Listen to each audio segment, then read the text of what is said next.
Isaías capítulo 36. No 14º ano do reinado de Ezequias, Senaqueribe, rei da Assíria, atacou todas as cidades fortificadas de Judá e as conquistou. O rei da Assíria, que estava em Laquis, enviou Rabsaque com um grande exército a Jerusalém ao rei Ezequias. Ele parou na extremidade do aqueduto do tanque superior, junto ao caminho do campo do lavandeiro. Quem saiu ao encontro dele foram Eliaquim, filho de Hilquias, o responsável pelo palácio, Sebna, o escrivão, e Joá, filho de Asaf, o cronista. Rabsaque disse: Digam a Ezequias, assim diz o grande rei, o rei da Assíria. Que confiança é essa que você tem? Bem posso dizer que o seu conselho e o seu poder para a guerra são meras palavras. Em quem você está confiando para que se rebele contra mim? Você confia nesse bordão de caniço esmagado que é o Egito? Se alguém se apoiar no caniço, ele vai espetar e furar a mão. Assim é Faraó, rei do Egito, para todos os que nele confiam. Mas se você me diz, confiamos no Senhor nosso Deus, eu pergunto, não é esse aquele cujos lugares altos e altares Ezequias removeu, dizendo a Judá e a Jerusalém que deveriam adorar somente diante do altar em Jerusalém? Agora, pois, comprometa-se com o meu senhor, o rei da Assíria, e eu lhe darei 2.000 cavalos, se você puder achar cavaleiros para montá-los. Como você poderia repelir um oficial do meu senhor, o rei, mesmo que seja um dos menores, e confiar no Egito para obter carros de guerra e cavaleiros? E será que você pensa que é sem o consentimento do Senhor Deus que eu vim contra essa terra para destruir? Foi o próprio Senhor quem ordenou que eu atacasse essa terra e a destruísse. Então Eliaquim, Sebna e Joá disseram a Rabsaque: Por favor, fale com estes seus servos em aramaico, porque nós o entendemos. Não fale em hebraico aos ouvidos do povo que está sobre a muralha. Mas Rabsaque lhes respondeu: Você pensa que o meu senhor me enviou para dizer essas palavras apenas a você e ao seu rei? Ele me enviou para falar também aos homens que estão sentados sobre as muralhas e que, junto com vocês, terão de comer o seu próprio excremento e beber a sua própria urina. Então Rabsaque se pôs em pé e gritou em hebraico: Escutem as palavras do grande rei, o rei da Assíria. Assim diz o rei: Não deixem que Ezequias os engane, pois ele não poderá livrá-los. Não deixem que Ezequias os leve a confiar no Senhor, dizendo: O Senhor certamente nos livrará, e esta cidade não será entregue nas mãos do rei da Assíria. Não deem ouvidos a Ezequias, porque assim diz o rei da Assíria: Façam as pazes comigo e se entreguem. Então cada um comerá a sua própria videira e a sua própria figueira, e beberá a água da sua própria cisterna, até que eu venha e os leve para uma terra como a de vocês, terra de cereal e de vinho, terra de pão e de vinhas. Não deixem que Ezequias os engane, dizendo: O Senhor nos livrará. Será que os deuses das nações puderam livrar cada um a sua terra das mãos do rei da Assíria? Onde estão os deuses de Amate e de Arpade? Onde estão os deuses de Sefarvaim? Será que eles livraram Samaria das minhas mãos? De todos os deuses destes países, quais foram os que livraram a sua terra das minhas mãos? Então, como o Senhor poderá livrar Jerusalém das minhas mãos? Eles, porém, ficaram calados e não lhes responderam palavra, porque assim lhes havia ordenado o rei: não lhe respondam. Então Eliaquim, filho de Hilquias, o responsável pelo palácio, e Sebna, o escrivão, e Joá, filho de Asaf, o cronista, voltaram para junto do rei Ezequias, com as suas roupas rasgadas e lhe contaram o que Rabsaque havia dito. Isaías capítulo 37.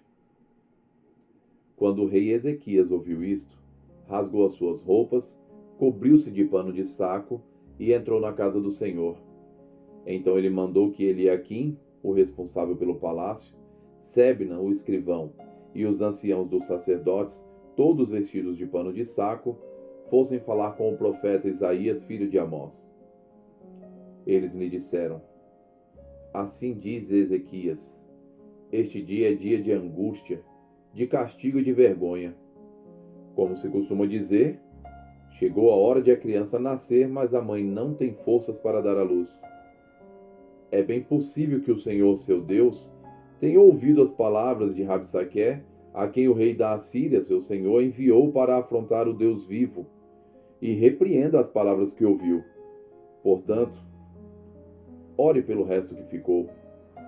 Os servos do rei Ezequias foram falar com Isaías, que lhes disse: Digam ao rei o seguinte: Assim diz o Senhor: Não tenha medo por causa das palavras que você ouviu, com as quais os servos do rei da Assíria blasfemaram contra mim. Eis que porei nele um espírito, e ele, ao ouvir certo rumor, voltará para a sua terra, e lá eu farei com que ele seja morto à espada. E Rabsaque voltou ao encontro do rei da Assíria, lutando contra Líbina, pois tinha ouvido que o rei já se havia retirado de Laquis. Quando o rei ouviu dizer que Tiraca, rei da Etiópia, havia saído para guerrear contra ele, mandou mensageiros a Ezequias com esta missão: Digam a Ezequias, rei de Judá: Não deixe que o seu Deus, a quem você confia, os engane ao dizer: Jerusalém não será entregue nas mãos do rei da Assíria. Você já ouviu o que os reis da Assíria fizeram com todas as terras, como as destruíram totalmente. E você pensa que poderá escapar? Será que os deuses das nações livraram os povos que os meus pais destruíram? Gozã, Arã, Rezefe e os filhos de Éden que estavam em Telassar? Onde está o rei de Amate, o rei de Arpade, e o rei da cidade de Sefavaim, de Ena e de Iva? Ezequias recebeu a carta das mãos dos mensageiros e a leu. Então Ezequias subiu à casa do Senhor e estendeu a carta diante do Senhor. E Ezequias orou ao Senhor, dizendo: Ó Senhor dos exércitos, Deus de Israel, que está entronizado acima dos querubins, somente tu és o Deus de todos os reinos da terra. Tu fizestes os céus e a terra. Inclina, ó Senhor, os ouvidos e ouve. Abre, ó Senhor, os olhos e vê. Ouve todas as palavras de Senaqueribe, as quais ele enviou para afrontar o Deus vivo. É verdade, Senhor, que os reis da Assíria assolaram todos os países e as suas terras, e lançaram no fogo os deuses deles, porque não eram deuses, mas objetos de madeira e pedra, feitos por mãos humanas, por isso os destruíram. Agora, ó Senhor nosso Deus, livra-nos das mãos dele, para que todos os reinos da terra saibam que só tu és o Senhor. Então Isaías, filho de Amós, mandou dizer a Ezequias: Assim diz o Senhor, o Deus de Israel: Visto que você fez uma oração a respeito de Senaqueribe, rei da Assíria, esta é a palavra que o Senhor falou a respeito dele. A virgem, a filha de Sião, desdenha e zomba de você. A filha de Jerusalém meneia a cabeça atrás de você. A quem você afrontou e de quem blasfemou? E contra quem você levantou a voz e ergueu os olhos com arrogância? Contra o Santo de Israel. Por meio dos seus servos você afrontou o Senhor e disse: Com a multidão dos meus carros de guerra eu subi ao alto dos montes, ao mais interior do Líbano. Cortei os seus altos cedros e os seus melhores ciprestes. Cheguei ao lugar mais elevado, ao seu denso bosque. Eu mesmo cavei e bebi as águas, e com as plantas dos meus pés sequei todos os rios do Egito. Por acaso você não ouviu que há muito tempo eu, o Senhor, determinei estas coisas e que já desde os dias remotos os tinha planejado? Agora eu as faço acontecer. Eu quis que você reduzisse a montões de ruínas as cidades fortificadas. Por isso os seus moradores, debilitados, andaram cheios de temor e envergonhados. Tornaram-se como erva do campo, a erva verde e o capim dos telhados queimado antes de amadurecer.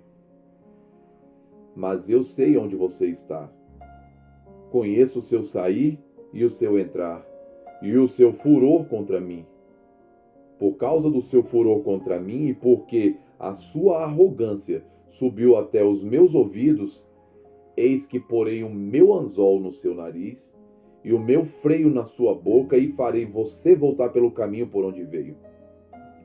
E isto será o sinal para você, rei Ezequias. Neste ano se comerá o que não nascer espontaneamente, e no segundo ano o que daí proceder. Mas no terceiro ano semeiem e colham, plantem vinhas e comam os seus frutos. Aqueles da casa de Judá que escaparam e ficaram como remanescente tornarão a lançar raízes e a dar frutos. Porque de Jerusalém sairá um remanescente, e do monte Sião o que escapou. O zelo do Senhor dos Exércitos fará isso. Portanto, assim diz o Senhor a respeito do rei da Assíria: ele não entrará nessa cidade, nem lançará nela flecha alguma. Não virá diante dela com escudo, nem construirá rampas de ataque contra ela. Pelo caminho por onde vier, por esse voltará. Mas nesta cidade não entrará, diz o Senhor. Porque eu defenderei essa cidade, para a livrar por amor de mim e por amor do meu servo Davi. Então o anjo do Senhor saiu e matou 185.000 homens no arraial dos assírios. De manhã, quando os restantes se levantaram, lá estavam todos aqueles cadáveres. Então Senaqueribe, rei da Assíria, levantou acampamento, foi embora, voltou para Nínive e por lá ficou. Certo dia, quando ele estava adorando no templo do seu deus, Nisroque, os seus filhos Adrameleque e Sarezer o mataram à espada. Depois fugiram para a terra de Ararat. E Azar-Adom, filho de Senaqueribe, reinou em seu lugar. Salmos 119, dos versos 97 ao 120. Quanto amo a tua lei, é a minha meditação todo dia. O teu mandamento me torna mais sábio do que os meus inimigos, porque eu o tenho sempre comigo. Compreendo mais do que todos os meus mestres, porque medito nos teus testemunhos. Sou mais entendido do que os idosos, porque guardo os teus preceitos. De todo mau caminho, desvio os meus pés, para observar a tua palavra. Não me afasto dos teus juízos, pois tu me ensinas. Quão doces são as tuas palavras ao meu paladar, mais que o mel à minha boca. Por meio dos teus preceitos consigo entendimento. Por isso, detesto todo caminho de falsidade. Lâmpada para os meus pés é a tua palavra, é luz para os meus caminhos. Jurei e confirmei o juramento de guardar os teus retos juízos. Estou aflitíssimo. Vivifica-me, Senhor, segundo a tua palavra. Aceita, Senhor, a espontânea oferenda dos meus lábios, e ensina-me os teus juízos. A minha vida está sempre em perigo. No entanto, não me esqueço da tua lei. Os ímpios armam ciladas contra mim, mas eu não me desvio dos teus preceitos. Os teus testemunhos recebi-os por legado perpétuo, porque são a alegria do meu coração. Inclina o coração a guardar os teus decretos, para sempre, até o fim. Detesto a falsidade, porém amo a tua lei. Tu és o meu refúgio e o meu escudo. Na tua palavra eu espero. Afastem-se de mim, malfeitores. Quero guardar os mandamentos do meu Deus. Ampara-me segundo a tua promessa, para que eu viva. Não permitas que eu seja envergonhado na minha esperança. Sustenta-me e serei salvo, e sempre atentarei para os teus decretos. Desprezas os que se desviam dos teus decretos, porque a astúcia deles é vã. Rejeitas como escória todos os ímpios da terra. Por isso, amo os teus testemunhos. Meu corpo treme de medo de ti e temo os teus juízos. Primeira carta a Timóteo, capítulo 3. Fiel é a palavra. Se alguém deseja o episcopado, excelente obra almeja. É necessário, pois, que o bispo seja irrepreensível, esposo de uma só mulher, moderado, sensato, modesto, hospitaleiro, apto para ensinar, não dado ao vinho, nem violento, porém cordial, inimigo de conflitos, não avarento, e que governe bem a própria casa, criando os filhos sob disciplina, com todo respeito. Pois se alguém não sabe governar a própria casa, como cuidará da igreja de Deus? Que o bispo não seja recém-convertido, para não acontecer que fique cheio de orgulho e incorra na condenação do diabo. É necessário também que ele tenha bom testemunho dos de fora, a fim de não cair na desonra e no laço do diabo. Do mesmo modo, quanto aos diáconos, é necessário que sejam respeitáveis, de uma só palavra, não inclinados a muito vinho, não gananciosos, conservando o ministério da fé com a consciência limpa. Também estes devem ser primeiramente experimentados, e caso se mostrem irrepreensíveis, que exerçam diaconato. Do mesmo modo, quanto às mulheres, é necessário que elas sejam respeitáveis, não malditas, moderadas e fiéis em tudo. O diácono seja marido de uma só mulher e governe bem os seus filhos e a própria casa, pois os que desempenharem bem o diaconato alcançarão para si mesmos uma posição de honra e muita ousadia na fé em Cristo Jesus. Escrevo essas coisas a você, esperando ir vê-lo em breve, mas se eu demorar, você saberá como se deve proceder na casa de Deus, que é a igreja do Deus vivo, coluna e fundamento da verdade. Sem dúvida, grande é o mistério da piedade. Aquele que foi manifestado na carne foi justificado em espírito, visto pelos anjos, pregado entre os gentios, crido no mundo, recebido na glória.